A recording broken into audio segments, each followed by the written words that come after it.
स्वास्थ्य सेवाओं को बेहतर बनाने के वादे करती है, वहीं दूसरी तरफ जमीनी स्तर पर काम करने वाली स्वास्थ्यकर्ताओं यानी कि आशा बहुओं को अस्पतालों में सम्मान नहीं दिया जा रहा है। आपको बता दें, हाल फिलहाल में कुछ तस्वीरें निकलकर सामने आई, जिसमें देखने को मिला कि लेबर रूम के बाहर साफ साफ शब्दों में ये लिखा हुआ था कि आशा बहुओं का प्रवेश वर्जित, जिससे अब आशा बहुओं में काफी ज्यादा नाराजगी देखने को मिल रही है। और सबसे बड़ी बात ये है कि ये सारी चीजें लिखी गई हैं बिना किसी आदेश के, बिना किसी तर्क के, बस दरवाजे पर लिख दिया गया, अब वो अंदर नहीं जा सकती हैं। आशा बहुएं कह रही है कि ये उनके अधिकारों का हनन है, कहती हुई नजर आई। जब महिलाओं को अस्पताल में ले जाती है, उनकी पूरी जिम्मेदारी उठाती है, तो आखिर उन्हें क्यों दरवाजे के बाहर रोक दिया जाता है। लेबर रूम में उनकी उपस्थिति न केवल जरूरी है बल्कि कई बार जीवन रक्षक भी साबित होती है। महिलाओं के लिए आशा एक भरोसे का नाम है जो उनका डर कम करती है और उन्हें हिम्मत देती है। लेकिन अब ये भरोसा दरवाजे के बाहर ही छूट गया है। इस निर्णय से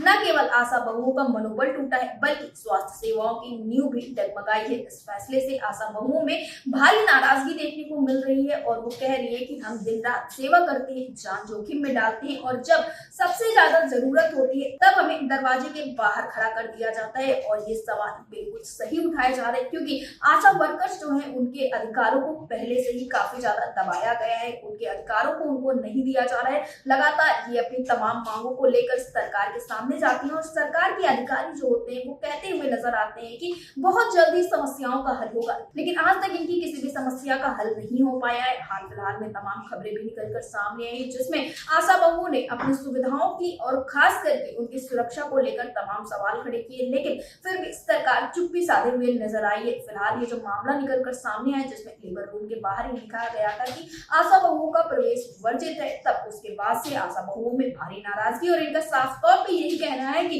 इसका जो विरोध है वो जोरों शोरों से किया जाएगा और सरकार के सामने इसकी लड़ाई भी लड़ी जाएगी क्योंकि एक तरफ से ये इनके अधिकारियों का हनन किया जा रहा है। फिलहाल इस विषय पर ज्यादा जानकारी देते हुए और इस पर आशा बहुओं की क्या तैयारी इस पर बताते हुए प्रदेश अध्यक्ष रेणु राजभर ने क्या कुछ कहा, आप भी सुनिए। रेणु जी, आपका हमारे चैनल अटल टीवी पे बहुत बहुत स्वागत है।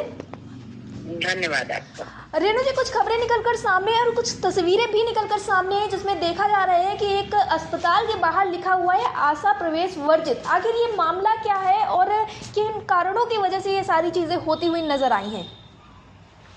अब इसको लिखने वालों ने क्या किस कारण से इसको लिखा है ये तो हमें नहीं पता जी। लेकिन हमारी आशा बहुओं पर ये दबाव और प्रेशर बनाया जाता है कि अधिक से अधिक संख्या में गर्भवती को महिला को प्रसव हेतु सदर अस्पताल, जिला चिकित्सालय या CHC PHC पर पहुंचाया जाए जी। और आशा हमारी जब लाभार्थी को लेकर पहुंचती है तो उसको गेट से अंदर नहीं जाने देना है। जी जी।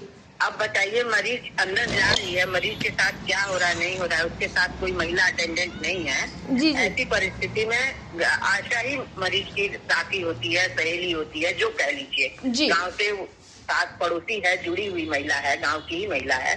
जी। तो आशा के साथ रहने से गर्भवती महिला अपने को कंफर्टेबल महसूस करती है, सुरक्षित महसूस करती है। ऐसी परिस्थिति में आशा को अंदर नहीं जाने देना ये घोर निंदनीय कार्य है जी। और आशा को सरकार ने अथराइज करके रखा हुआ है गर्भवती लाभार्थी के साथ रहने के लिए, तो उसका साथ वहीं तक क्यों? लेबर रूम के बाहर ऐसे लिखा हुआ है। हमारी एक आशा आज इस चीज को कंप्लेन के रूप में मुझे बताया कि दीदी हमें अंदर नहीं जाने दिया है, तो हम क्यों लेकर आए? जी जी।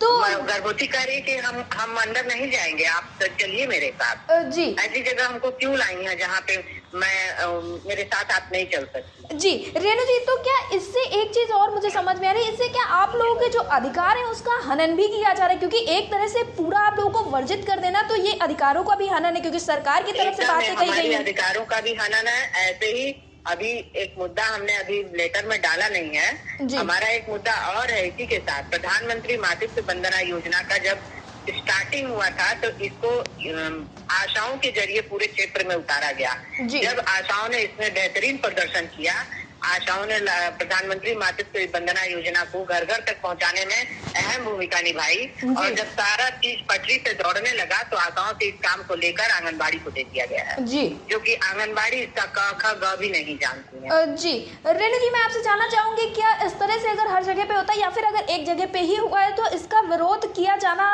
देखा जा सकता है कि इसमें आप लोग विरोध करेंगे? किया जाना आवश्यक है और इसका विरोध होगा।